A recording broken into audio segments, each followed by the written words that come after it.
Hello and welcome to another episode of the Golden Boots podcast. This is episode 33. My name is Jorge Gonzalez, your host. Our podcast is all about soccer, all things soccer. We love soccer.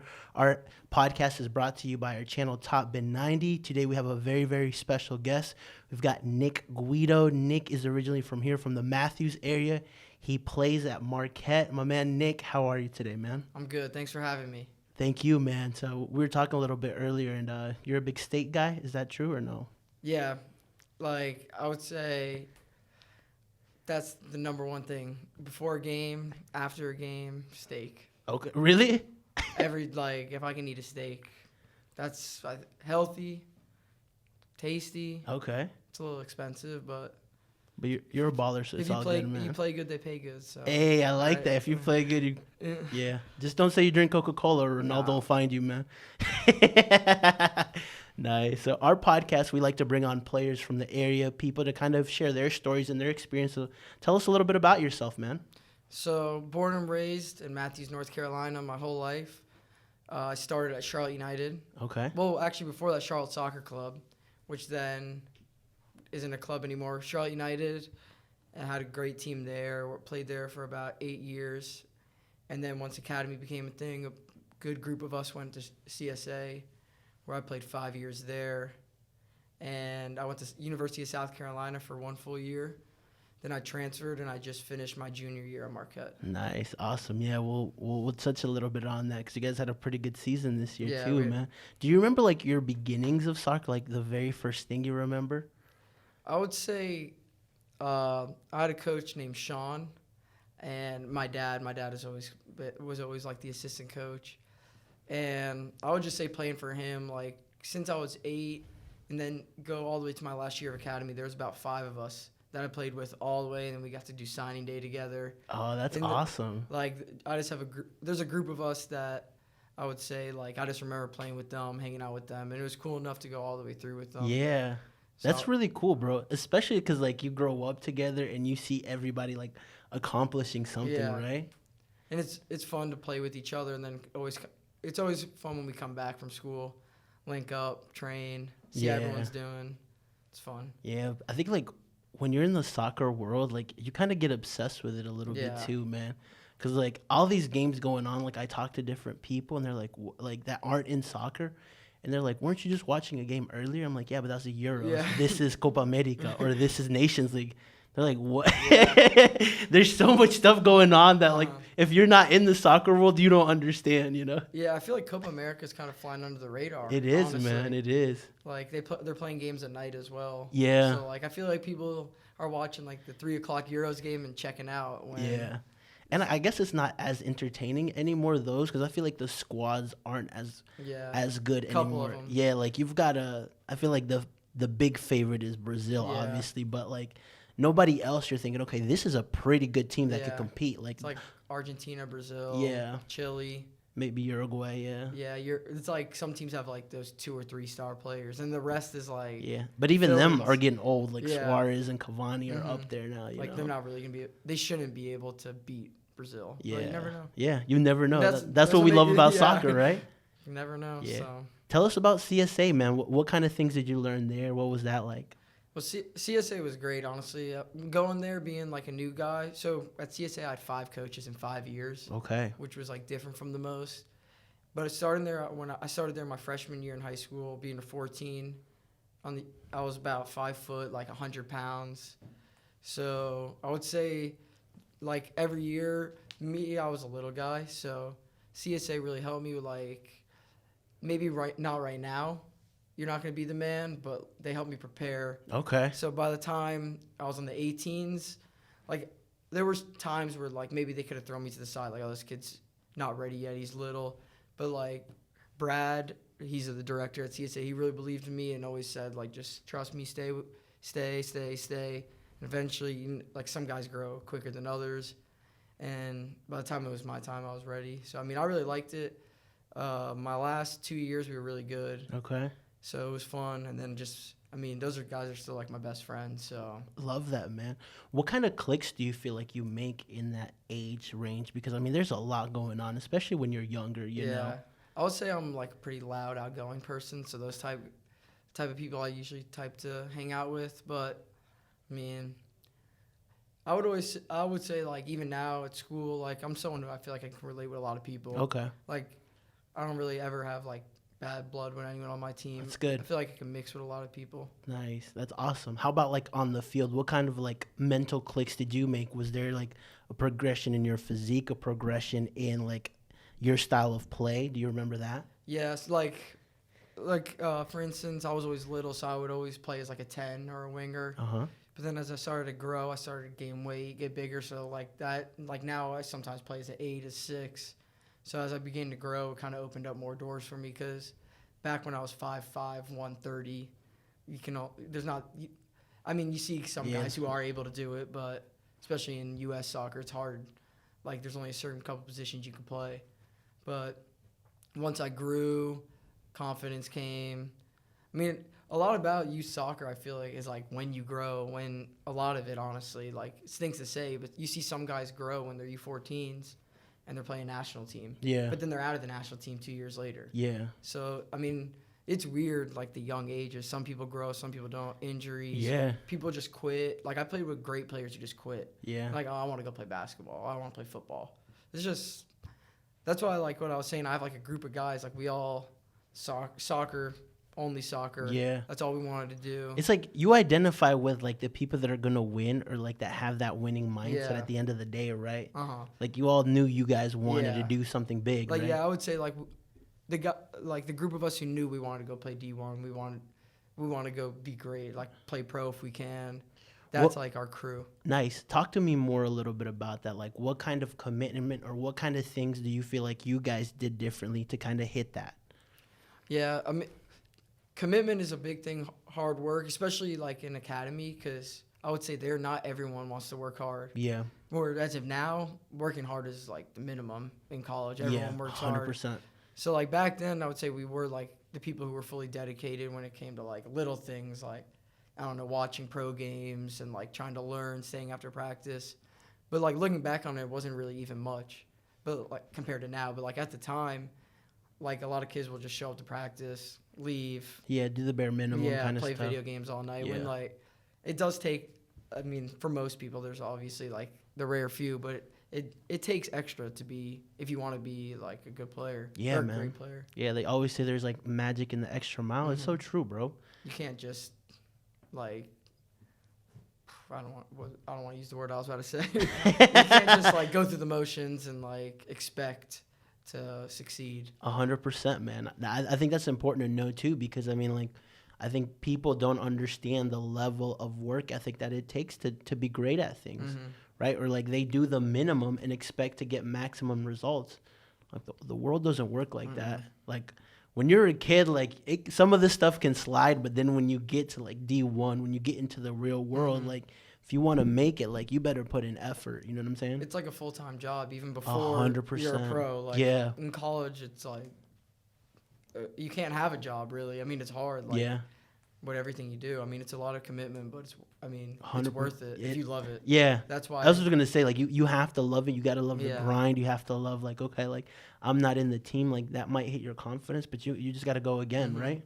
Yeah, you got to love the grind for sure. Love that, man. Waking up at 6 a.m. to do weights. Like, you see a lot of people who are just like, I'm just going to be a student. Like, why am I going to put myself through this?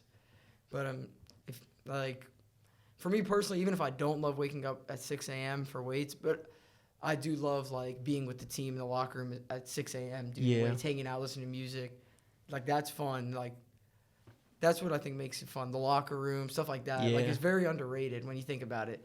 Just hanging out in the locker room before practice is, like, some of the best things. Yeah. But, like, people don't really think that. 100%. Like, I can't even imagine, like, when you win something big, what that locker room feeling is like. You know what I'm saying? Like, yeah, like at NCAAs, it was awesome. In the tent celebrating after we won. Just every game. We sing at Marquette. Okay. Which I haven't done on any other team. We have, like, certain songs. Like, after every game, we sing in the locker room, slam the lockers. It's fun. I love that, dude. Yeah. Before we get into that, talk to us about, like, the process from going to academy to going to college and playing D1. What did that look like for you? For me personally, I did a lot of, I would say, camps. And a lot of it, like I was talking to my friend the other day, like for D1 purpose, a lot of it is being at the right place at the right time. Say one game you score a hat trick and no one's there, but then another guy scores 2 goals when Marquette's there watching you, and that's where you end up. Like for me to go to Marquette, one of my good friends that I met at Clemson ID camp my freshman year that I stayed in touch with, he's the one who like helped me, pretty much got me to Marquette. Dang. Like you always want to stay well connected, be nice to everyone. Like I was committed. That's good, man. I was committed to Appalachian State first. Okay. Like when I committed right away. Time went, and I decided maybe I don't want to go there, so I decommitted, which was like a big step. Then committed to South Carolina, and like for me to go to South Carolina, it was all through the ID camp. And then they came and watched a couple games. It's just you got to be on at the right time. Like you never know who's going to be there. Yeah. That's what I would say. I think the importance of being consistent at everything that you do, right? Because you never know. Like, yeah, like you need the right timing, but like if you're consistent enough, a lot of those opportunities are more likely to present themselves than not, right? Yeah. Like my dad would always say, you never know who's watching. Like, better give it your all. Like that is so true, right? A pro team might be watching one day, and like you might play great, and like 3 coaches might think you stink, but one coach who's the coach for some pro team might love how you play. Like yeah, they're like, really we need crazy. this kid. Yeah, it really is crazy. So nice. I mean, a lot of it, it's like luck, but it isn't luck. You make your own luck, but like a lot of it is luck when it comes to this matter of where exactly you end up. I would say. Yeah. But like you create your own luck through 100%. hard work, Exactly. through consistency, through. I was just about to say that, man. I mean, I've heard luck is spelled WORK, man. Because like you got to work, right? Like you may get lucky once, but like when you have a work ethic, you're gonna get lucky a lot. Yeah, exactly. Right. That's what our coach says in Marquette a lot. He says, "Create your own luck," and that's like I would say that's. I never really thought of that, but that's true. Like maybe there's games where another team's battering you all game, and then you score and win 1-0. You can say you created your own luck because you played defense the whole game. You worked like. That's a good point. I like that. You kept yourself in it. Like you did what you were supposed to do, even though not everything was going your way. If you stay at it, something will go your way eventually. Yeah. Just ask Sweden, man. Exactly. I mean, they didn't win, but it seems like a win for them. 100%. So you committed to South Carolina and you actually went, correct? Yeah, I did my whole freshman year there. Okay, what was that experience like? School, exactly what you would imagine. Awesome. Awesome going to football games. I met like some of my best friends. From a soccer standpoint, wasn't the best experience. Mm-hmm. I'm not gonna say too much because Gotcha. I wasn't too happy there. Okay. But it definitely did help me a lot. Like it easily could have just ruined me, made me like, oh, I'm not good enough anymore. I don't want to play. But like that's like part of my life. I would say is like the biggest part when I was there. Like I wasn't really happy. But, like, I stayed with it, and now, like, I'm super happy. Like, I could have easily given up then, but... What made you push through then? I would just say, like, my love for soccer. Like, I could not imagine not playing. I couldn't imagine just sitting on the bench all the time. Like, that's not what I want to do. And then just, like, the support of my family. Like, they always told me, like, you can do it. Like, we'll back you. Yeah. Like, if you're not happy here and you want to transfer... Go for it. Like, this is your life, and we support what you do. So my parents are really big supporters, I would say. Like, right. Me and my dad are real close. He's a big soccer guy. Love that, man. I think that's important for people to know. Maybe not you getting too in-depth into it, but the importance of, like, there's going to be hard times. You're going to have struggles. Like, things are going to come in your way, but, like, at the end of the day, like, you have to, like, continue, right? Like, that's, like... Your other option is to just quit and then what, Yeah, like the harder route, like not a lot of people aren't going to take the harder route. They're going to take the easy route because what they see right then might look better. But like, for instance, if I were to just stop playing South Carolina, I would be, I can just party all the time, have a fun college. But then took the hard route, and maybe last year, redshirted, didn't play a lot. But then this year, like, I mean, the best season ever. Like winning the regular season, making the NCAA, like that alone, those 2 hard years, this season alone worth it. Yeah. It makes the victory even sweeter, like, right? looking back at it, it's just like, yep, I did what I said I was going to do. Now I'm here doing my thing, winning. So, like, anyone else who didn't think I could, now look. Exactly. I love that, man. Tell us about Marquette then. Tell us about, like, when you first started, what that experience is like so far. Yeah, so when I got there, I only knew one person. I didn't even know Marquette. I knew Marquette because, like, it's a big basketball school, but I didn't even know it was in Wisconsin. So they gave me the plane ticket, and I was like, Wisconsin's pretty cool. But I got there. I mean, I had a couple good luck signs. Charles Barkley was on my flight. Okay. There. Yeah, I met him. He was flying there. Snap. The whole TNT staff besides Shaq. So I got to meet them. And then my sophomore year there, I redshirted. So, like, it was kind of tough mentally. Like, Yeah. because a lot of people think, like, oh, when I transfer, like, I'm going to be the man. Yeah. When it's not really like that. You're really just getting another opportunity. Explain a little bit about being redshirted and the mindset that you need to have when that happens to you. Yeah, so, like, a lot of schools, they won't even say anything like, oh, we're going to redshirt you. Like, you don't really notice. It's just like, while your redshirt year, even though you're not playing in the games, every day at practice, you're trying to set yourself up for next season. Like, you're pretty much having a year tryout. Yeah. Because obviously you're not there at the moment. Maybe college is new to you. You're not big enough, not strong enough, experience. Yeah. Or they just have, like, too many people in the position that you want to play. Exactly. Like, for instance, I know they do it at our school. They'll have guys come in a semester late. Like, you can come in now, but we have a senior right now in your position. So stay in academy for another semester, ball out, and then you're going to come in. So you're coming in a semester late, you're going to stay home. But when you're here, like, we're ready for you. So, like, Marquette, I've never heard another school do that, have guys come late, like, so that guys in their position are gone. And I think that's really smart because, like, for instance, we have, like, a freshman he won Freshman of the Year this year. And if he would have came when he was supposed to, he would have sat behind two of our wingers who are pro now in the USL and maybe not played out and lost a year of eligibility. Yeah. Instead, he stayed, came this year as a freshman of the year, started every game. And, like, that's kudos to him. He could have easily been like, I'm not waiting another year. I'm going somewhere else. Yeah. So, like, that, like, is something I've always thought about him. Like, all right, like, he has the right mindset. Like, I respect him for that. Yeah. That's hard to find too, right? Yeah. Like, not that it's cool when you see someone, you're like, all right, we have the same mindset. Like, we're going for the same thing. That's where you create your cliques, like we were saying. Yeah. I love that, man. So tell us about, like, a little bit more you playing then, man. What's that feeling like? Yeah, like, I remember my first time I remember getting on the field at Marquette, I was like, all right, now it's for real. Now, like, when you get out there, like, what our coaches also say, like, they're not giving charity minutes. Like, every minute you earn, even if it's 1 minute, you earn that minute. They trust you.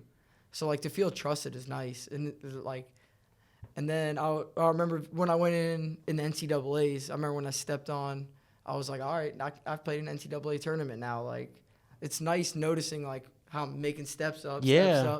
And it was just cool. Like, I love that you put that into, like, your, like, I feel like everyone in life has these mental folders that, like, there's a lot of negative in them and there's a lot of success, right? But I think if you can focus on learning about those mental folders that are successes, you'll get more successes in life, right? Exactly. Because, like, when tough stuff happens, you're like, you know what? Like, I went through this, but look what I've accomplished. Like, I can continue, yeah. right? And that's, like, something what I found challenging, other people might not. So, like, it's hard to judge other people. 100%. That's so good. Like, what I found challenging through those 2 years, those 2 years at South Carolina and redshirting, like, some people might look on the outside like, bro, why are you complaining? You're at two awesome schools playing Division I, but I mean that's where, like, it's differences. Not 100%. Like, I'm looking for something else. Like, what I want to become is not what you want to become. That's good, so, man. Like, your barometer of success is different. Yeah. So, like, it's just that's where, like, it's person by person. And, like, for me, like, I've always wanted to do as good as I can. There's no point of settling. Yeah. You only have, like, a certain amount of time you can play this game. So 100%. while you're here, like, while your legs, you still have your legs on you, that you can run around before you get old. Yeah. Play as much as you can. What's the atmosphere like at Marquette? It's very more like soccer oriented, I would say, because we don't have a football team. The basketball team's like really big there, but like school like gave us a ton of support this year for them alone to let us play during COVID was awesome. I mean, 3 COVID tests a week. All like they spend so much money on us. Even like that, like people don't understand. Like that's just like a whole nother toll. I feel like in like you get something that no one's ever experienced before, and then boom, you've got COVID. You have to take tests. You got to make COVID season. Yeah, we played like this season was totally different. 3 COVID tests. They cut the Big East in half. Yeah, which ended up working in our favor. We didn't play on our field. We have 2 fields. So we have Valley, which is a grass field with the stands, super nice. But then we also have a turf practice field right next to it, which is where we practice. But being in Wisconsin, it snows to play in the spring, so we have a dome. So we played all of our home games in a on the turf inside a dome. Ooh. So it was like indoor, but like we loved it. I always say the biggest advantage of college soccer. Teams come in, they're like, we're about to play in a dome. Like it's different, but for us, like it was great. Okay. I think we were like 7-1 in the dome. Ooh. Dome is home. The dome is home. I love that. Is there big differences? Like, do you feel the difference turf and natural? Yeah, the dome, like, we'd always say the ball bounces different in the dome. Like, the field's smaller. It's like, it's weird. Like, there's the sideline. You take one long stretch, and it's the dome. Like, it's the field with a dome over it, and, like, 5 people. They don't let fans in. So there's, like, a camera guy, and then, like, the media guys on each team. So, like, it's just 2 teams. The dome and like 3 guys on the sideline. It's kind of weird. And like the door's like 2 feet next to the field. Yeah. So like, I mean, it's so much different. No fans is weird. Yeah, it is, isn't it? No fans is very weird. Like they would try to do crowd noise. So, but it wouldn't really, like it would just be like, in the background. Yeah. It's not the same, but. I compare it to like when you listen to music with your headphones versus when you play it on speaker, right? Like, it's just like it's there. But. Yeah.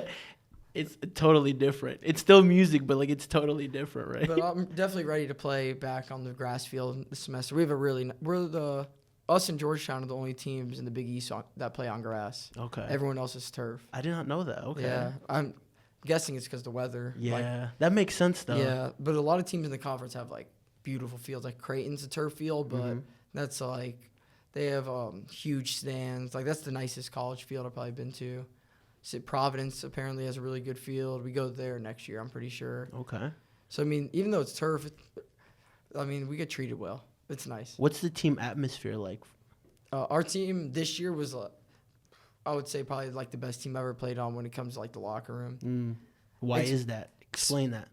Winning definitely helps. 100%, And because, like, especially our team going this year, we were slept on. We were projected second to last in the Big East. We lost 4 guys to pro. Like, we weren't really supposed to do anything. And we just started rolling. We thought we could do it. We started off 3-0. And then just from there, we started off 0-1 in the Big East. But we just, like, we're always a team together. I mean, for instance, before the NCAAs, we were the number 1 seed going into the Big East tournament, and we got beat 4-1. And that easily could have – we didn't know if we were going to make the NCAA. We could have just, we're done. Yeah. And then we go and play the number 4 team, LMU. We just forgot about that game. And that's what our team was able to do, I would say. Like, let the bad days go. And, like, we were just gritty, always ready, clean sheets. We were just a good team. Like I love that, bro, especially because I think people focus too much on the past. Even, like, during games, like, you have to let that stuff go quickly. If you let it fester in your mind, like, it makes it even worse. You give a bad pass, okay, whatever. Like, let it go. Like, I mean, like, I think Ronaldo's the best example of that. You know, like, he missed a sitter with Portugal. I guarantee you he didn't care about it in the second half. You know what I'm saying? No, he's just ready to celebrate. Exactly. His next 2 goals. Yeah, you got to be ready to go. I mean, that's something, like, me personally, I would say as a kid I struggled with. Like, if I start a game bad, I would put my head down. Even now, I mean, it's tough for everyone. Like, it's easier said than done, for sure. 100%, yeah. If you go in the game and you lose the ball the first 3 times, you're like, oh, they're going to take me out. But, I mean, you just got to – everyone has different things. Like, I remember one guy said he'll just clap his hands super hard and then reset himself. I remember one guy wore a wristband. He would snap it. When he would mess up, reset himself. You just gotta, reset. That's what the word I would use. Reset yourself whenever you have to. If you feel like you're having a bad day, look for others. Like our coach would say, other people on the team are gonna be able to help you out. Like you need to be there because when you're having a bad day, you're gonna have the guy next to you who's gonna be doing that much more to make up for you. So when it's your turn to make up for the guy next to you who's not having their best day, like you need to be ready. Dang, that's really good, man. Yeah. I think that's interesting too because like people in life, like they just experience so much and like you don't know what's going on with the other person, right? Exactly. You never know. Like someone, for instance, like when I was, those were the worst 2 years of my life when South Carolina, my first year at Marquette, no one really knew that. Like people could have easily just been like, I was not playing nearly as good as I could. Because, I mean, it messes with you. That's the hardest part when, like, you know you're better, but, like, people, like, and they're like, dang, yeah. You hear it. You just got to, like, if I look at myself from last year to this year, like, you could think it's a whole different player just because I got my stuff together. Like, people struggle. Lingard, for instance, I love Jesse Lingard. Yeah. People don't realize how down bad he was. Yeah. Everything he was dealing with. And then he makes the move to West Ham, gets his confidence back, and he's like, yeah, I'm still here. And I hope he doesn't go back to Man U. Yeah. I hope he doesn't go back to Man U. Yeah. That's cool, man. I think that's the most important part, too. Like, the mental aspect of soccer is so important in life, but, like, in soccer as well because, like, you live it day to day. You know what I'm saying? Like, mental health is something I would say I'm a pretty big advocate for. And people don't realize, like, it's not just like sports, like play a big role in everything you do. Like people struggle with different things, and like you just like, I mean, it's also easier said than done, but like to be able to push through things like that is what I think would say help make people grow. Yeah. For me personally, like I can look back at those times, and if they happen again, I know I can get through it. Yeah, 100% because you succeeded Yeah. at it. You know, like you pushed through and like you actually did something. Because imagine if you would have quit. Like right now, you'd still have that regret in your mind. Like, man, like, you'd have what to live if? with it. Yeah, exactly. You don't want to live with what ifs. Yeah. What would you say are your 3 keys to success in soccer? So I'll skip out on hard work because that's pretty. Yeah. I would say knowing and being knowledgeable is, I think, this number one. Knowing the game. You can be the fastest, everything. If you don't know the game, I don't think you're going to be able to succeed. What do you mean, know the game? Study the game. Watch soccer. I would say watching soccer is, like, huge. I love watching games and, like, all right, I'm going to watch Mason Mount today because he's playing at the 10, and that's where I play. I'm going to watch him. So I would say, like, studying and being knowledgeable, watching film, because that ties into how much you care about it. 100%. Like, watching film, like, I mean, it's not fun. No one really wants to sit down and watch 90 minutes of, like, maybe something that's not that entertaining, but what you learn from it, like, is something that not a lot of people they're not doing it. So what you're learning from watching that game is, like, you can't put a price on it. If you can watch something and something happens, like, you know, I'm going to try that or I'm going to do that. And I think that's, like, pretty important. And that ties into, I would think, like, taking risks and, like, expressing yourself is very important.